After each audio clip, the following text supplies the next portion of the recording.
2025년 9월 미국 전역이 분노로 발칵 뒤집혔습니다. 워싱턴 DC의 백악관 앞 광장은 수십만 명의 시민들로 가득 찼습니다. 손에는 성조기를, 입에는 구호를 외치며 거리를 메운 사람들. 노 킹즈, 노 킹즈. 왕을 거부한 나라. 건국의 아버지들이 왕정을 벗어나 세운 이 땅에서 다시 왕을 외치는 목소리가 울려 퍼졌습니다. 광장 한가운데 카메라를 든 한 남자가 서 있었습니다. 바로 저였습니다. 저는 이준혁입니다. 37살이고요. KBS 워싱턴 특파원으로 이곳에 온 지 3년째였죠.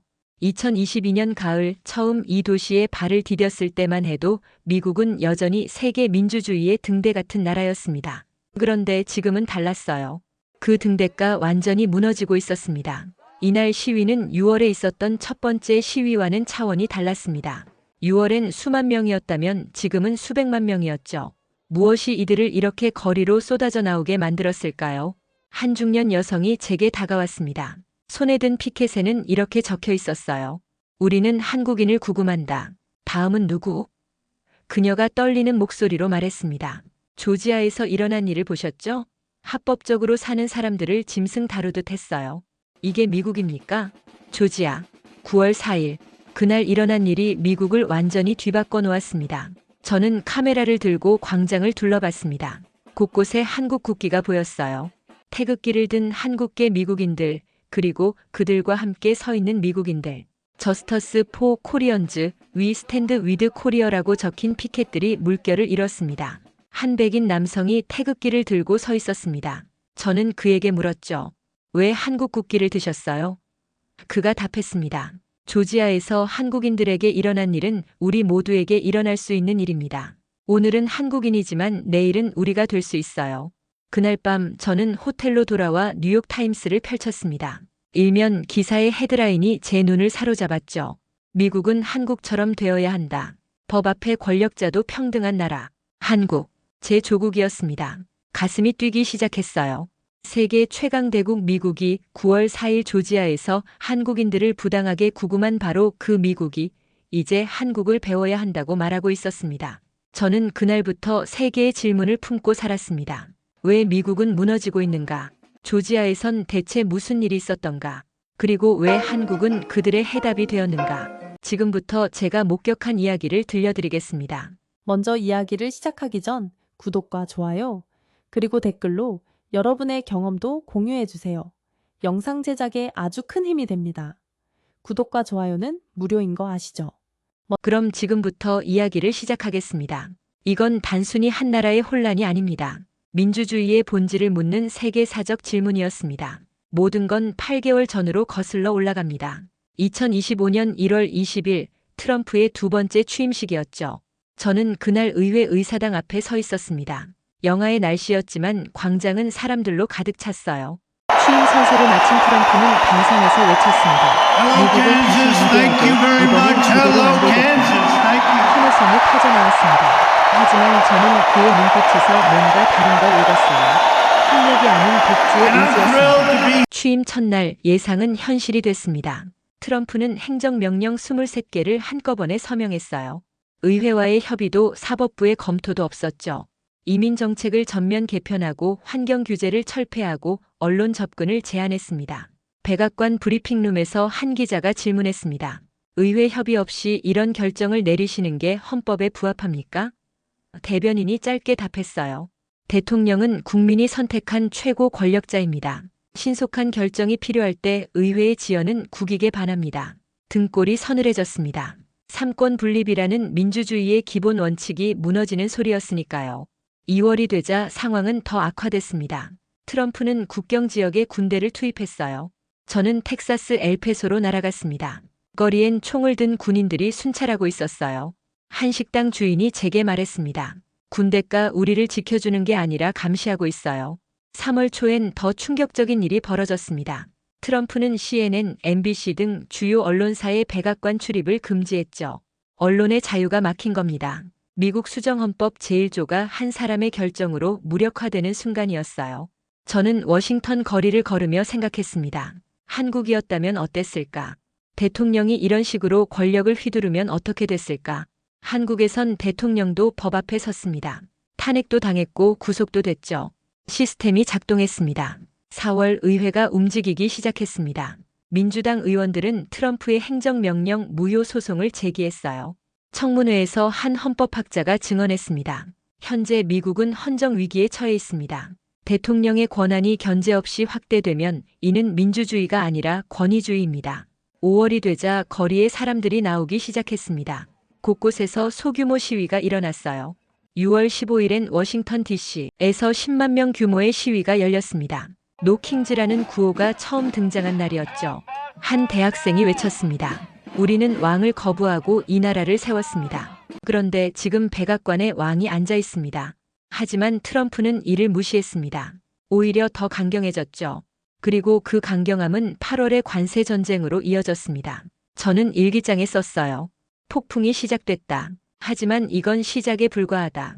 그 폭풍은 생각보다 빨리 예상치 못한 방향에서 왔습니다. 8월 1일 트럼프는 폭탄 선언을 했습니다. 백악관 브리핑룸에서 트럼프가 직접 발표했죠. 오늘부터 중국산 제품의 60%, 한국산 제품의 25%, 유럽산 제품의 20%의 관세를 부과합니다. 브리핑룸이 술렁거렸습니다. 한국산 제품의 25%라고요? 저는 급히 본사에 연락했어요. 긴급 속보 내보내야 합니다. 서울에선 난리가 났습니다. 삼성, 현대, LG 주가가 폭락했어요. 저는 한국 대사관으로 향했습니다. 대변인이 브리핑을 했죠. 한국 정부는 미국의 일방적 관세 부과에 강력히 항의합니다. 하지만 그의 목소리엔 힘이 없었어요.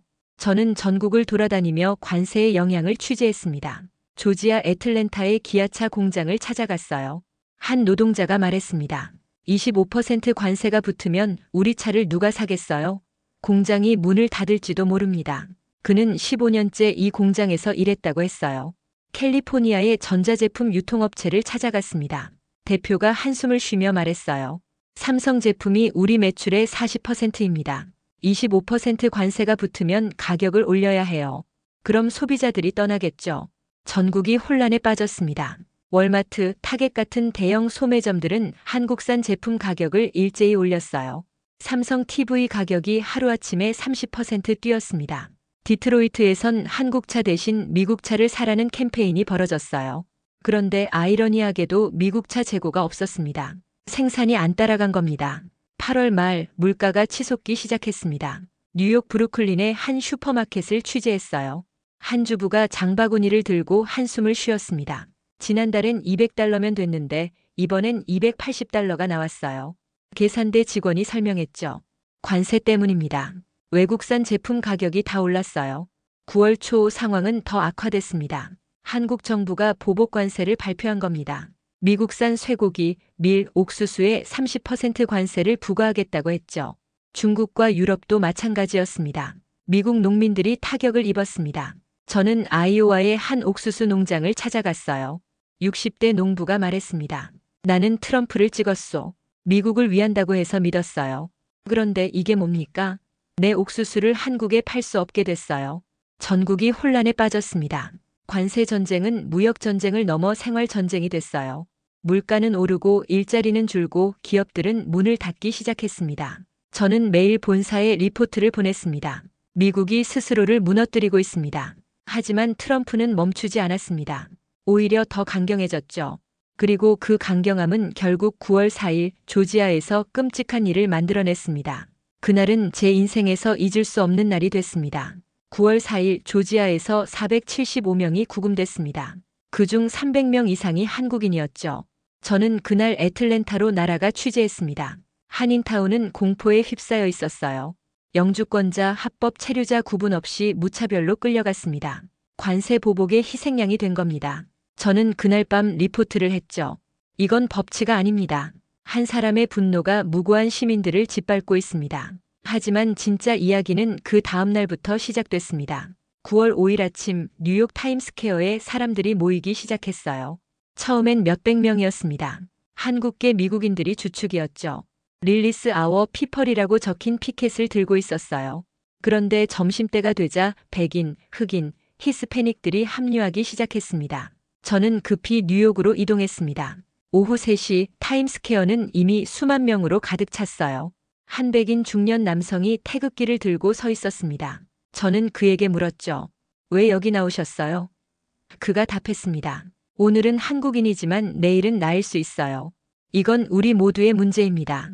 그날 저녁 LA에서도 시위가 시작됐습니다.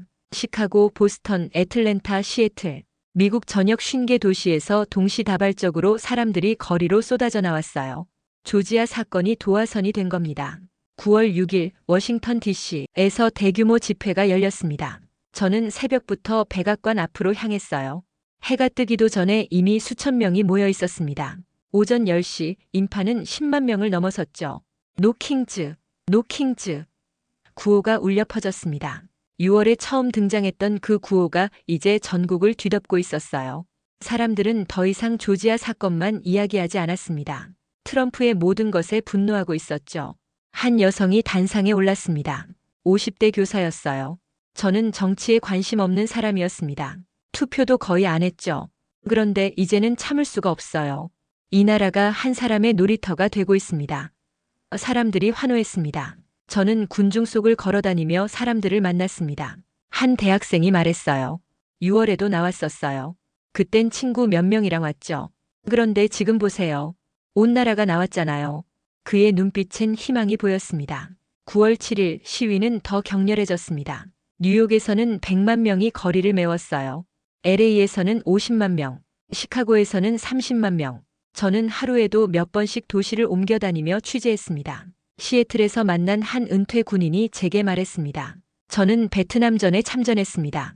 이 나라를 위해 싸웠죠. 그런데 지금 이 나라가 뭐가 됐습니까? 제가 지키려 했던 민주주의는 어디 갔어요? 보스턴에서는 하버드 교수들이 집단으로 시위에 참여했습니다. 한 법학 교수가 연설했어요. 우리는 학생들에게 법치를 가르칩니다. 그런데 백악관에 앉은 사람은 법을 무시합니다. 이걸 어떻게 설명해야 합니까? 9월 10일 저는 다시 워싱턴 DC로 돌아왔습니다. 백악관 앞 광장에는 여전히 수만 명이 자리를 지키고 있었어요. 사람들은 이제 집으로 돌아가지 않았습니다. 텐트를 치고 잠을 자고 다시 구호를 외쳤어요. 한 고등학생이 단상에 올랐습니다. 17살이었어요. 떨리는 목소리로 말했습니다.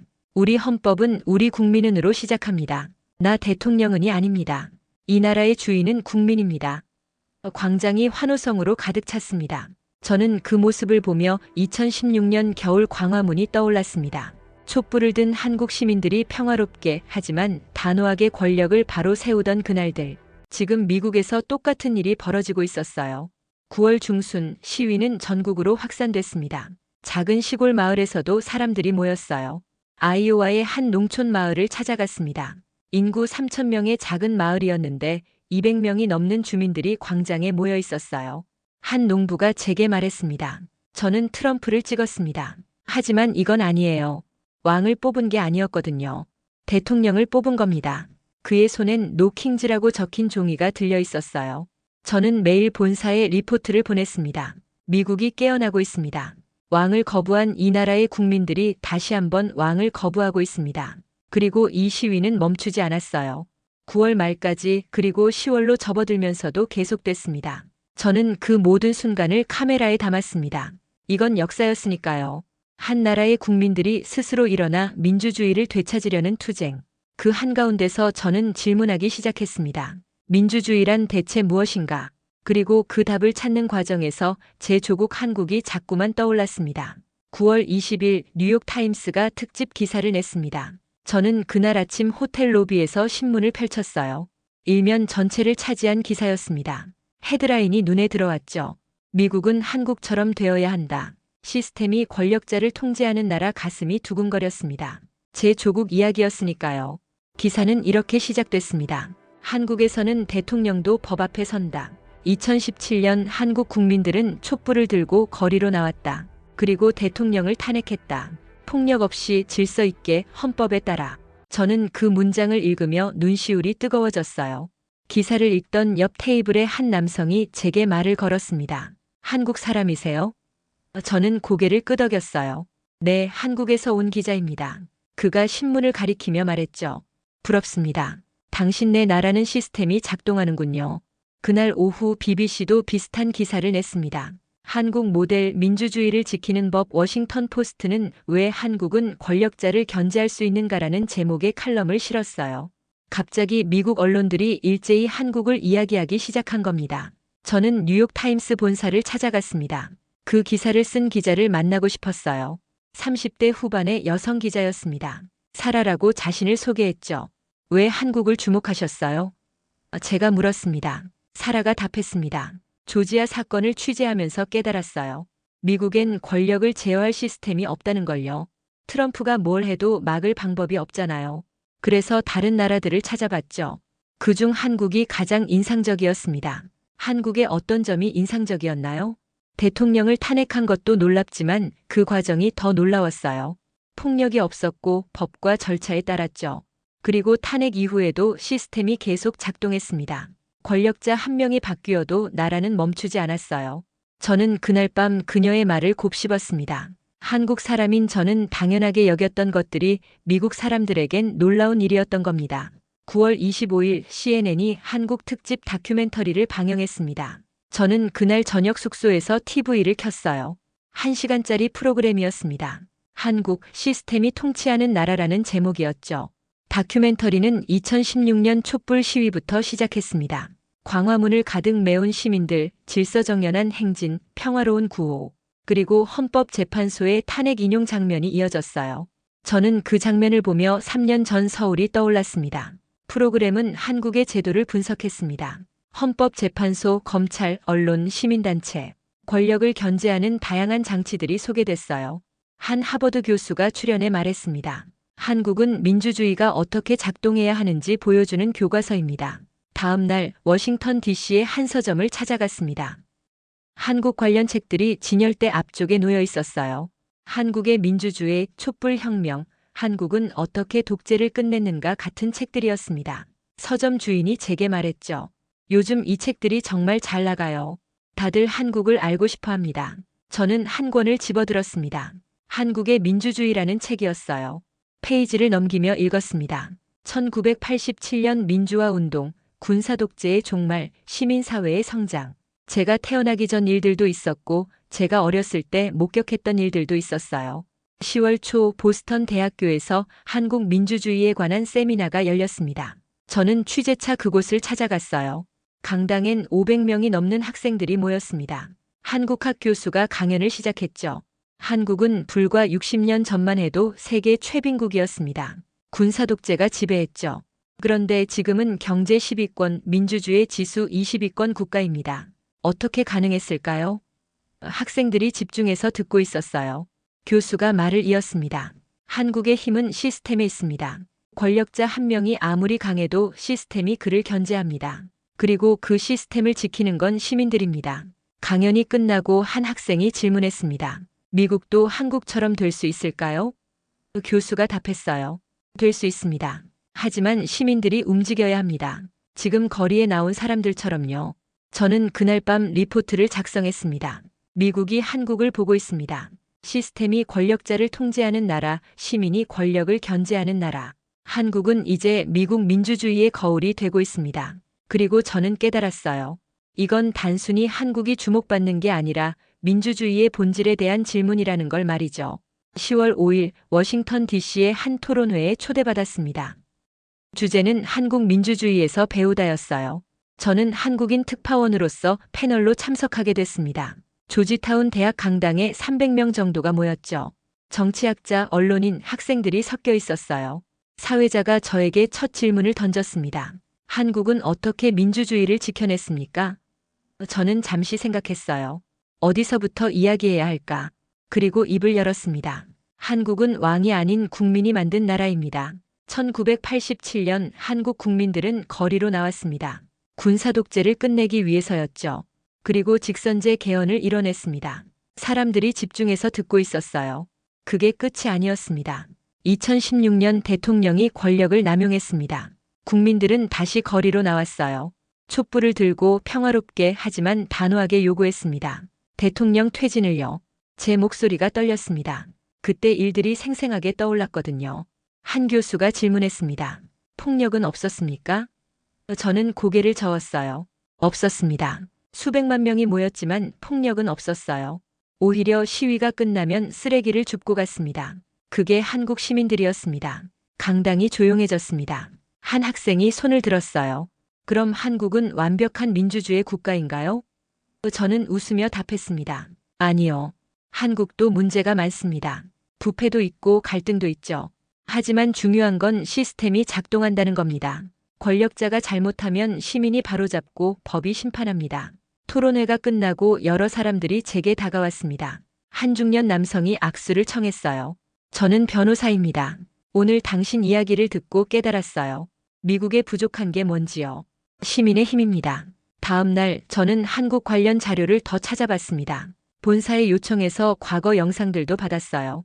1960년 4.19 혁명, 1980년 5.18 민주화 운동, 1987년 6월 항쟁, 2016년 촛불 시위. 한국 현대사는 시민들이 권력에 맞서 싸운 역사였습니다. 저는 리포트를 준비했습니다. 한국의 민주주의는 하루아침에 만들어지지 않았습니다. 수십 년에 걸쳐 시민들이 피와 땀으로 일궈낸 결과입니다. 그 리포트를 쓰면서 저는 처음으로 제 조국이 자랑스러웠어요.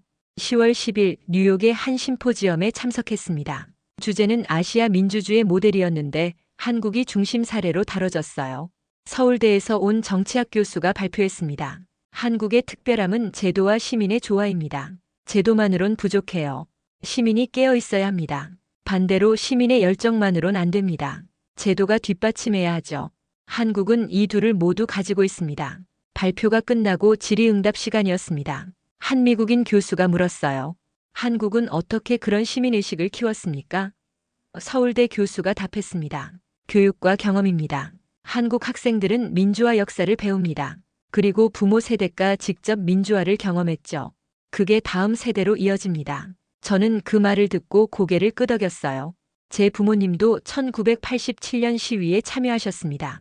어렸을 때 그 이야기를 들으며 자랐죠. 우리가 거리로 나가지 않았으면 너는 지금 이런 자유를 누리지 못했을 거야. 아버지가 하셨던 말씀이 떠올랐습니다. 심포지엄이 끝나고 저는 센트럴파크를 걸었습니다. 가을 단풍이 아름다웠어요. 공원 벤치에 앉아 생각했습니다. 한국이 지금의 민주주의를 이룬 건 기적이 아니었습니다. 수많은 사람들의 희생과 노력이 있었기에 가능했던 거죠. 그날 저녁 숙소로 돌아와 부모님께 전화를 걸었습니다. 아버지, 어머니, 제가 지금 미국에서 한국 민주주의에 대해 이야기하고 있어요. 사람들이 한국을 배우고 싶어 합니다. 어머니가 웃으며 답하셨어요. 그래, 우리가 고생한 보람이 있구나. 저는 그날 일기를 썼습니다. 한국의 힘은 왕이 아니라 시스템에서 나온다. 그 시스템은 하늘에서 떨어진 게 아니다. 시민들이 만들고 지키고 발전시켜온 것이다. 이게 한국의 진짜 이야기다. 그리고 이제 그 이야기를 미국이 듣고 있었습니다. 10월 15일 백악관 앞 광장의 분위기가 달라졌습니다. 저는 그날도 어김없이 현장에 나갔어요. 한 달 넘게 이어진 시위였습니다. 그런데 뭔가 변화가 느껴졌어요. 구호가 달라지고 있었습니다. No Kings는 여전했습니다. 하지만 새로운 구호가 등장했어요. We need systems, not kings. 강한 지도자가 아니라 강한 제도를 사람들이 이제 단순히 트럼프를 반대하는 게 아니라 시스템을 요구하기 시작한 겁니다. 한 피켓이 제 눈에 들어왔습니다. 한국처럼 하자라고 적혀 있었어요. 저는 그 피켓을 든 청년에게 다가갔습니다. 왜 한국이라고 쓰셨어요? 청년이 답했습니다. 한국은 대통령을 끌어내렸잖아요. 법으로요. 우리도 할 수 있어야 합니다. 그날 오후 워싱턴의 한 공원에서 시민 토론회가 열렸습니다. 풀밭에 200명 정도가 둥글게 앉아 있었어요. 저는 카메라를 들고 그 모습을 담았습니다. 한 중년 여성이 말했습니다. 우리는 강한 대통령을 원한다고 생각했어요. 하지만 그게 아니었습니다. 우리에게 필요한 건 강한 제도예요. 옆에 앉은 남성이 맞장구 쳤죠. 한국을 보세요.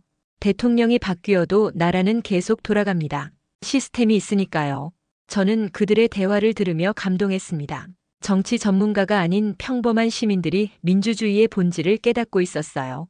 한 달간의 시위가 그들을 변화시킨 겁니다. 10월 18일 뉴욕에서 흥미로운 일이 벌어졌습니다. 타임스퀘어에서 한국 영화 상영회가 열린 거예요. 2017년 촛불 시위를 다룬 다큐멘터리였습니다. 저는 그곳으로 날아갔어요. 야외 스크린에 영화가 상영됐습니다. 수천 명이 모여서 봤어요.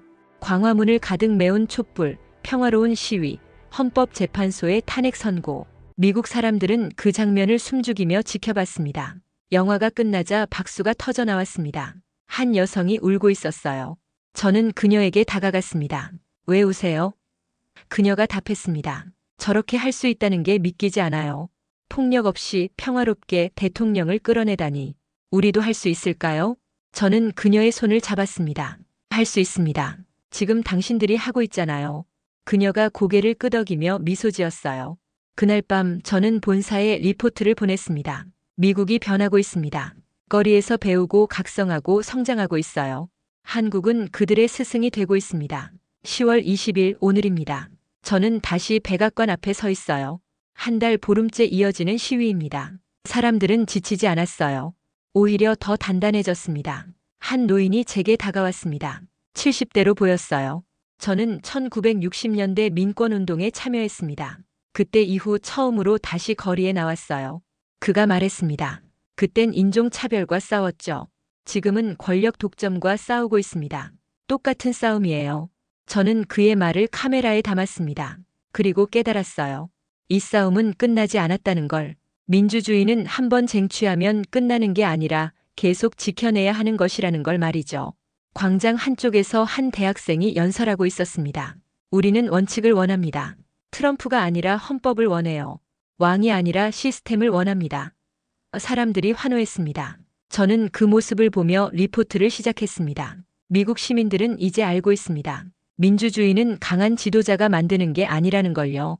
강한 제도와 깨어있는 시민이 만든다는 걸 말입니다. 그리고 그 모델을 한국에서 찾고 있습니다.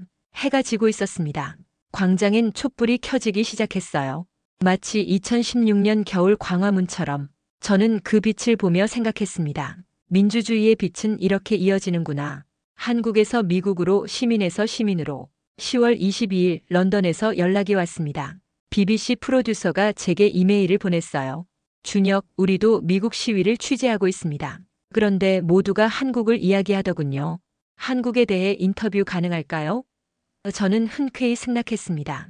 화상 인터뷰가 시작됐습니다. 프로듀서가 물었어요. 왜 갑자기 전 세계가 한국을 주목하고 있을까요? 저는 잠시 생각하다 답했습니다.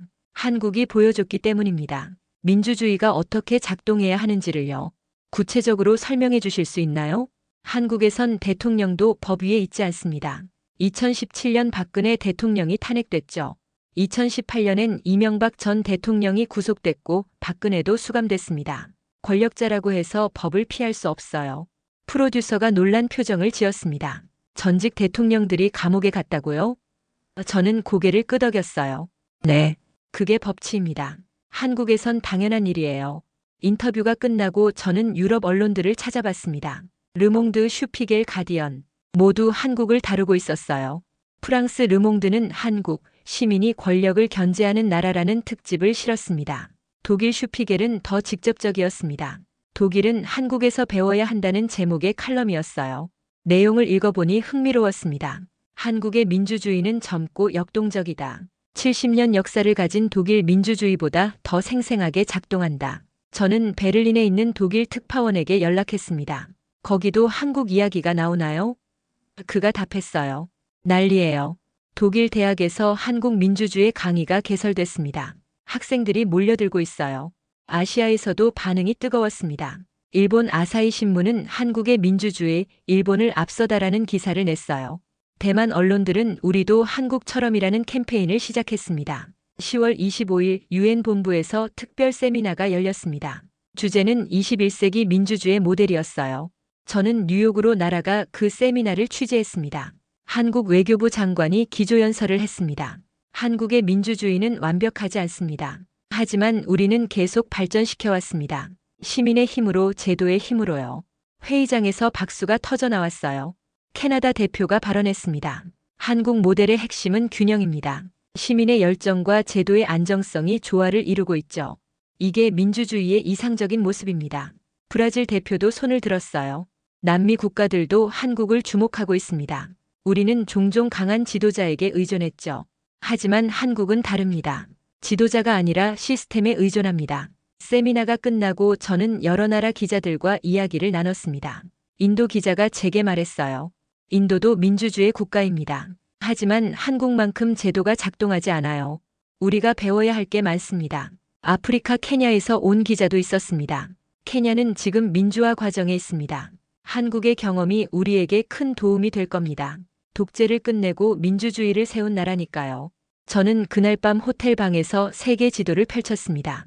유럽, 아시아, 남미, 아프리카. 전 세계가 한국을 보고 있었어요. 작은 나라 한국이 세계 민주주의의 교과서가 되고 있었습니다. 다음 날 저는 컬럼비아 대학을 찾아갔습니다. 그곳에서 한국 민주주의에 관한 국제 학술 대회가 열렸거든요. 30개국에서 학자들이 모였어요. 한 미국 교수가 발표했습니다. 한국 모델의 특징은 3가지입니다. 첫째, 강력한 시민사회. 둘째, 독립적인 사법부. 셋째, 자유로운 언론. 이 3가지가 권력을 견제합니다. 영국 교수가 질문했어요. 한국은 어떻게 이 3가지를 동시에 발전시켰습니까? 한국에서 온 교수가 답했습니다. 쉽지 않았습니다. 수십 년이 걸렸어요. 하지만 포기하지 않았습니다. 시민들이 계속 요구했고 제도가 조금씩 개선됐죠. 학술 대회가 끝나고 저는 한국 교수와 커피를 마셨습니다. 그가 말했어요. 준혁 씨, 솔직히 놀랍습니다. 제가 30년간 한국 민주주의를 연구했는데 이렇게 세계적 주목을 받을 줄 몰랐어요. 저도 공감했습니다. 저도 그래요. 한국 사람으로서 당연하게 여겼던 것들이 세계에선 특별한 거더라고요. 교수가 웃으며 말했습니다. 그게 바로 한국의 힘입니다. 당연한 걸 당연하게 지키는 힘이죠. 그날 저녁 저는 타임스퀘어를 걸었습니다. 전광판에 뉴스가 흘러가고 있었어요. 전 세계가 한국 민주주의의 모델 주목 한국 21세기 민주주의의 교과서로 가슴이 벅차올랐습니다. 저는 그 자리에 서서 생방송 리포트를 했습니다. 한국은 이제 세계 민주주의의 등대가 되고 있습니다. 작지만 강한 빛을 내는 나라, 왕 없는 나라가 왕보다 강하다는 걸 보여주는 나라. 그게 대한민국입니다. 10월 30일 워싱턴 DC의 날씨가 쌀쌀해졌습니다. 하지만 백악관 앞 광장의 열기는 식지 않았어요. 2달째 이어지는 시위였습니다. 저는 오늘도 어김없이 그곳에 있었습니다. 마지막 리포트를 준비하고 있었거든요. 광장의 분위기가 달라져 있었습니다. 처음엔 분노였어요. 그 다음은 각성이었죠. 그리고 지금은 결이었습니다. 사람들의 눈빛이 달랐어요. 포기하지 않겠다는 의지가 보였습니다. 오후 3시 대규모 집회가 시작됐습니다. 전국에서 사람들이 모였어요. 뉴욕에서 LA에서 시카고에서 시애틀에서 워싱턴 DC에만 50만 명이 모였습니다. 무대에 한 헌법학자가 올랐습니다. 하버드 로스쿨 교수였어요. 그가 마이크를 잡고 말했습니다. 오늘 우리는 선언합니다. 미국의 왕은 필요 없습니다. 광장이 환호성으로 가득 찼습니다. 우리에게 필요한 건 원칙입니다. 헌법입니다. 법치입니다. 한 사람이 아무리 강해도 법보다 강할 순 없습니다. 이게 민주주의의 핵심입니다. 저는 그 장면을 카메라에 담으며 눈시울이 뜨거워졌습니다. 2개월 동안 지켜본 이 투쟁이 이제 결실을 맺고 있었어요. 다음으로 한 시민이 무대에 올랐습니다. 평범한 주부였어요. 그녀가 떨리는 목소리로 말했습니다.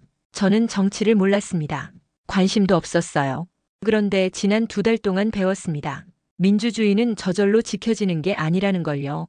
한국을 봤습니다. 시민들이 촛불을 들고 거리로 나왔죠. 폭력 없이 평화롭게 하지만 단호하게 요구했습니다. 그리고 이뤄냈어요. 우리도 할 수 있습니다.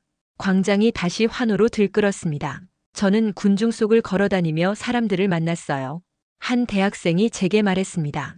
저는 이번 일로 제 전공을 바꿨어요. 정치학을 공부하기로 했습니다. 민주주의를 지키는 사람이 되고 싶어요. 노부부도 만났습니다. 할아버지가 제게 말했죠. 우리는 50년 결혼 생활 동안 한 번도 시위에 나온 적 없었어요.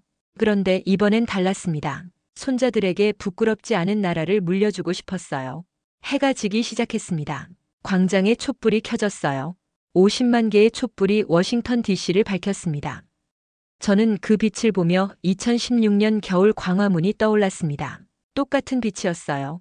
민주주의를 지키려는 시민들의 빛. 밤 8시 마지막 연사가 무대에 올랐습니다. 젊은 의원이었어요.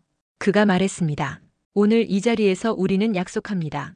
다시는 한 사람에게 모든 권력을 주지 않겠다고. 다시는 법을 무시하는 권력자를 용납하지 않겠다고. 한국이 우리에게 보여줬습니다. 시스템이 권력자를 통제할 수 있다는 걸요. 시민이 권력을 바로잡을 수 있다는 걸요. 우리도 할 수 있습니다. 아니, 반드시 해야 합니다. 광장에 50만 명이 일제히 구호를 외쳤습니다. No Kings, we the people. No Kings, we the people. 그 소리가 백악관을 향해, 의회를 향해, 워싱턴 전체를 향해 울려 퍼졌습니다. 저는 마지막 생방송 리포트를 시작했습니다. 지금 제 뒤로 보이는 이 빛은 단순한 촛불이 아닙니다. 민주주의를 지키려는 의지의 빛입니다. 2달 동안 미국 시민들은 거리에서 배웠습니다. 민주주의란 무엇인가를. 그들은 한국을 봤습니다.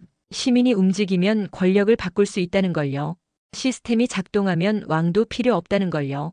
그리고 이제 그들은 선언하고 있습니다. 우리에게 왕은 필요 없다고. 카메라가 광장을 비췄습니다. 50만 개의 촛불, 수많은 피켓, 그리고 단호한 표정의 시민들. 저는 말을 이었습니다. 한국은 작은 나라입니다. 하지만 큰 교훈을 세계에 주고 있어요. 민주주의는 제도입니다. 시민입니다. 원칙입니다. 왕이 아닙니다.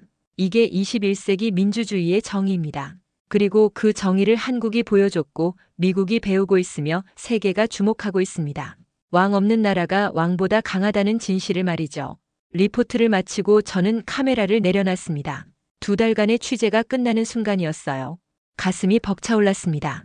한 시민이 제게 다가와 악수를 청했습니다. 당신은 한국 기자죠?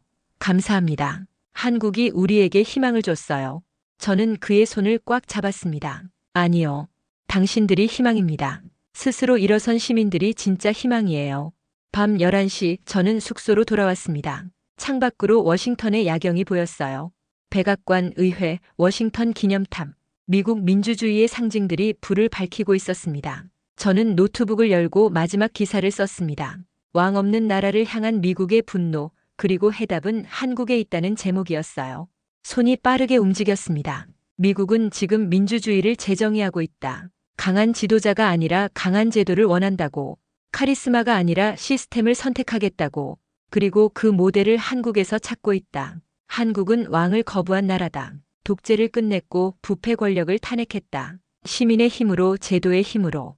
그게 한국의 민주주의다. 그리고 그게 이제 세계의 민주주의가 되고 있다. 기사를 다 쓰고 저는 창밖을 바라봤습니다. 내일이면 11월입니다. 계절이 바뀌고 있었어요. 미국도 바뀌고 있었습니다. 천천히지만 확실하게. 저는 부모님께 문자를 보냈습니다. 아버지, 어머니, 저 한국 사람인 게 자랑스러워요. 우리나라가 세계에 희망을 주고 있어요. 곧 답장이 왔습니다. 우리도 자랑스럽다. 잘하고 있구나. 그날 밤 저는 오랜만에 깊이 잠들었습니다. 꿈을 꿨어요. 광화문 광장이었습니다. 촛불을 든 시민들이 평화롭게 노래하고 있었죠. 그 옆엔 워싱턴 DC의 시민들도 있었습니다. 함께 촛불을 들고 함께 노래하고 있었어요. 꿈에서 깨어났을 때 저는 알고 있었습니다. 이건 끝이 아니라 시작이라는 걸. 민주주의의 새로운 시작. 왕 없는 나라들의 연대. 시민들의 승리. 그게 지금 시작되고 있었습니다. 오늘의 사연은 여기까지입니다. 이 이야기는 시청자 여러분이 보내주신 사연을 기반으로 각색하고 재구성해서 제작되었습니다. 오늘도 잊지 않고 함께 해주셔서 진심으로 감사합니다. 마치기 전에 구독과 좋아요 다시 한번 부탁드립니다. 그리고 시간이 되시면 댓글로 여러분 생각도 들려주세요. 지금까지 나레이터 송혜나였습니다. 오늘도 행복한 하루 되세요.